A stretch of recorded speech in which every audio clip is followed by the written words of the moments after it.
Hey, it's coming home. It's coming home. Would like some tea and biscuits to go with it? Welcome to the Plot Malaysia.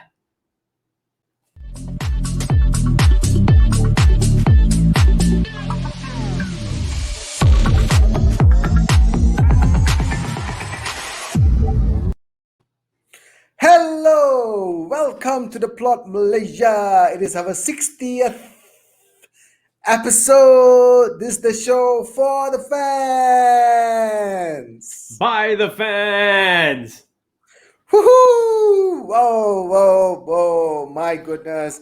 England are through to the European Championship finals. My goodness, they broke the jinx, they broke the hoodoo of just staying in the semi-finals and gathered Southgate and co. Finally, after 26 years, managed to overcome the hurdle, and now they are going to be in the final. Hurry! I want to start with you today, man. What have you installed for all of us today? Tell us. Well, Ram, we're going to obviously review the England Denmark game. Sad for Yeah. me because I was banking on, as everyone knows, my heart was with Denmark all the way, Mm-hmm. and I wanted them to go ahead and lift the trophy as well.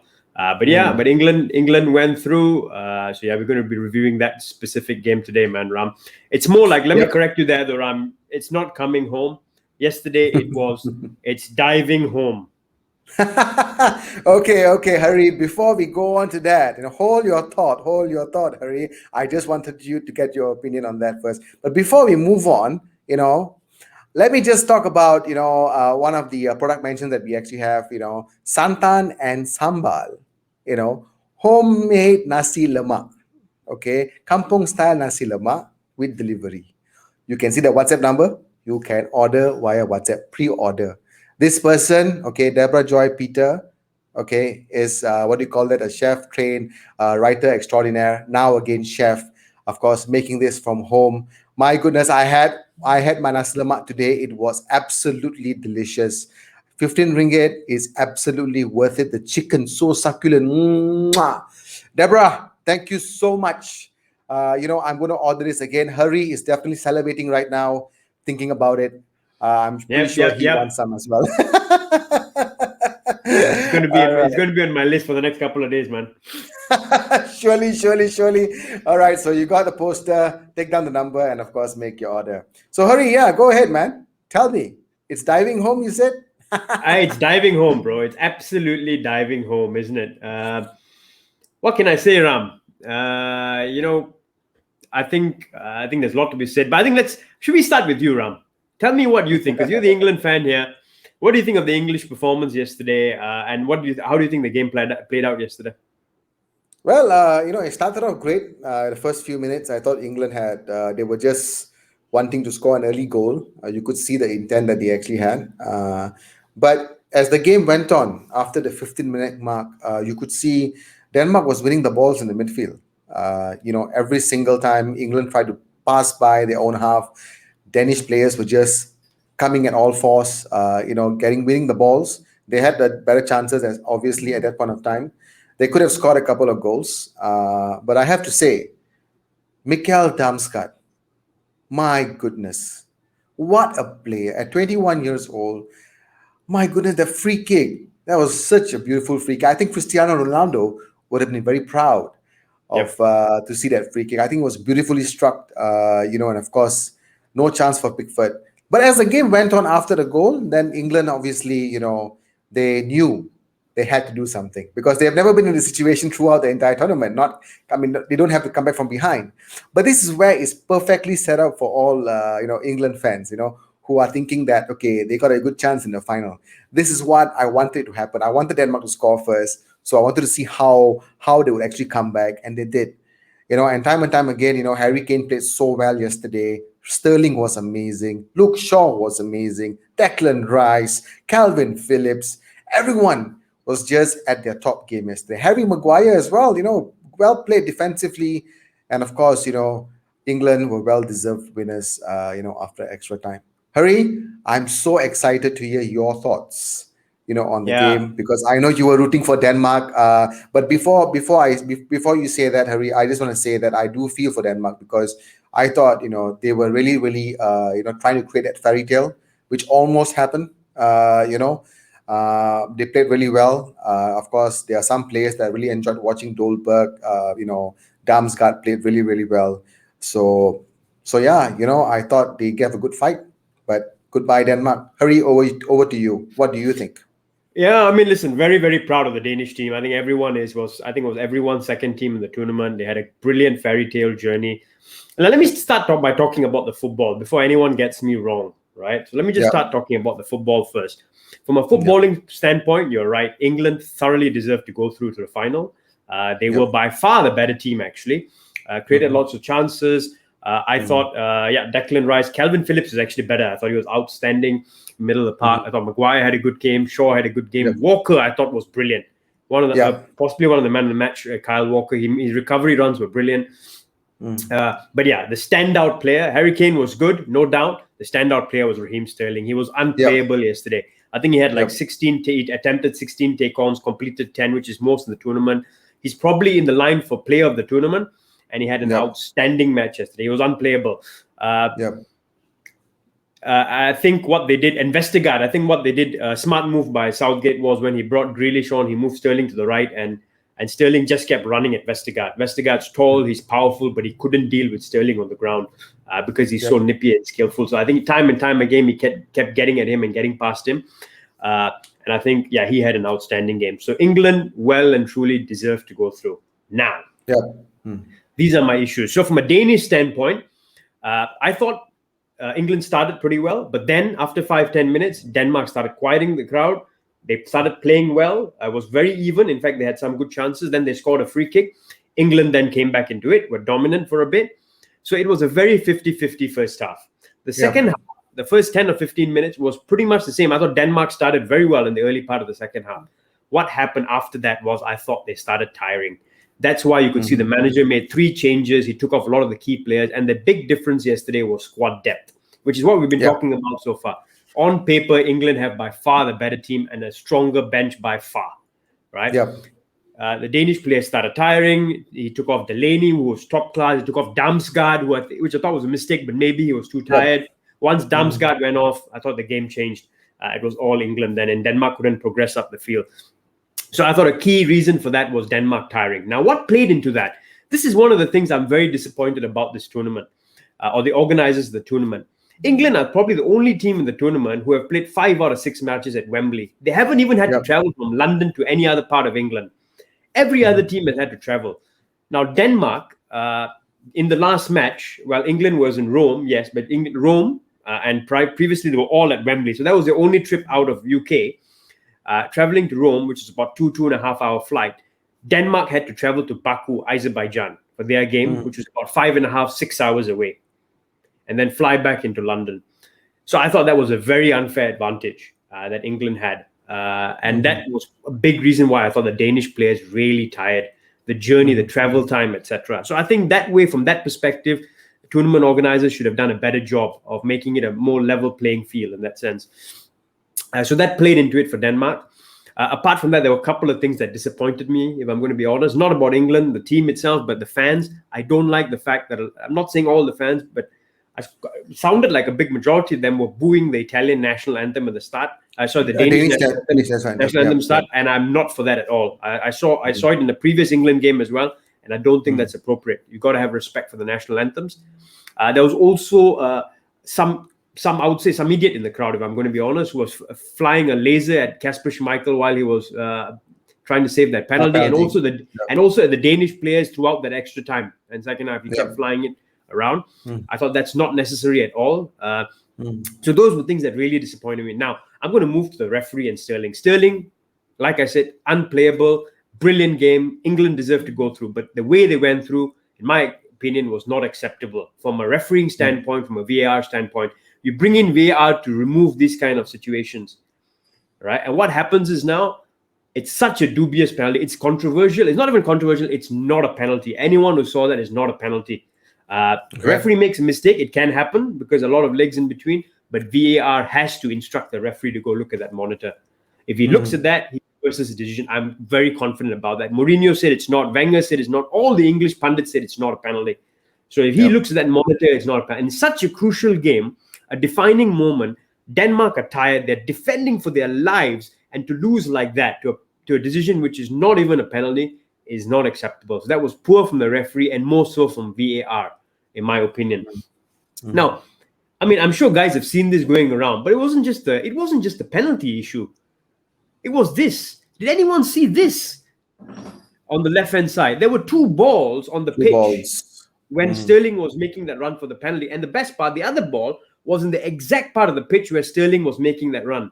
So it literally was so close to the ball that Sterling was running with. Now, when that happens, in normal circumstances, the match is stopped to clear the ball. It didn't happen here. VAR again should have looked at this to stop it. So two things. One is, in my opinion, not a penalty. And then this situation as well. So, like I said, I don't want to sound sore in any way. I mean, obviously, I wanted Denmark to go through, but this is not acceptable at this level because it could and very well should have decided. It could have been the decider in the game. England deserved to go through, but just like Spain the other day, they deserve to go through. But that's not enough, right? You still have to play the game and win the game. And to win it like that is not acceptable. I totally agree with you. That was my big issue with it. The referee and VAR specifically, what was that? What's the point of VAR? If you can have two balls on the pitch and you can have a decision which is not a penalty in a semi-final of a Euro or European Championships in extra time, and I mean, that's not acceptable, man. So that was my big issue with the match yesterday. So I hope the English pundits now are fair because they always criticize a lot of the foreign players when they dive in the Premier League. When it's one of your own, when it's Raheem Sterling, who's got a past history of this as well, I hope they come out and criticize him because to me, that was a dive. There was no touch. So he did fall to the ground, exaggerated that minimal touch, if anything. So in my opinion, that's a dive. But that was the only thing. Apart from that, let me end on a note that England deserved to be in the final, were the better team. The Danes were too tired. They've done their country proud. But I think circumstances, flying to Baku, flying back, it was a tired team and it was evident. And the difference was the squad yesterday, and England made it count. So well played, England, and bye-bye to the valiant, dynamic Danes. Well, I absolutely agree with you on every count. Yes, goodbye, the dynamic Danes. I totally agree that they were fantastic throughout the tournament. Probably would have been nice to see them lift the cup if they went all the way to the final for sure. Yes, I do agree with you on all those things that you've mentioned about those fans. I'm also not saying all those fans are like that, but they do have some of those idiots, that would cause us problems. There's always going to be these kind of people. We have seen that before, even in the Glazers out protest, at Old Trafford. We have seen those kind of idiotic behaviors, which is beyond anyone's control. But as, of course, the English team professionally dealt with the whole situation, the Danish team was fantastic. It's good to see that, both teams have each other's respect. But I totally agree that the booing of national anthem is not acceptable, even by me. You can support a team, you can support, your favorite football team, but you do not insult your opponents. You said you can boo the opponent. You can boo the opponent when they're in possession of the ball. Absolutely fine. Again, I'm not saying it's all the fans, right? A lot of the fans were well behaved. The atmosphere was fantastic in the stadium. So credit to the English fans in general.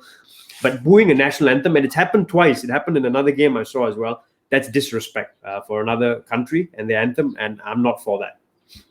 Totally understand your frustration, Hari. And the laser thing. Whoever that idiot was who was doing that. He should be banned for life, if you ask me. You don't do that in a football match, and it's unsportsmanlike, in my opinion, as well. So, but yeah, apart from that, nothing. I mean, England not at fault about the penalty. Of course, Raheem Sterling maybe exaggerated that fall and dive, but it's not his job. It's the referee's job and VAR's job to point that out, and they failed in their duties yesterday. That's what cost Denmark in the end. I mean, Denmark fought well, but you could see they were tired. Christensen went off injured, and he's a big part of that team.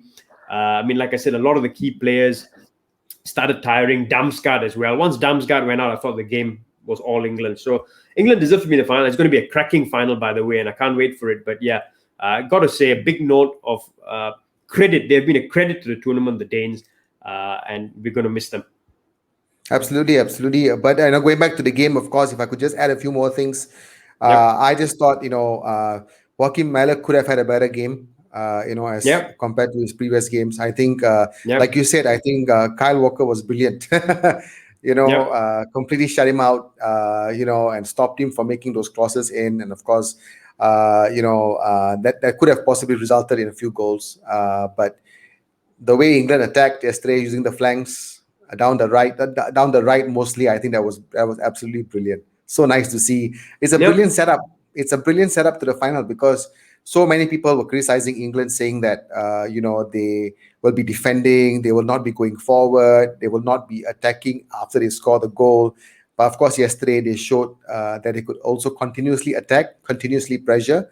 So it's set up very beautifully for the final. I can't wait, Harry. I really, really can't wait. Yeah, I mean, it's set up well, but I mean, let's face it, I'm going to be upfront here. I mean, we're going to preview the final, so we'll talk about this in more detail in the next couple Yeah, of days, Ram. But yeah.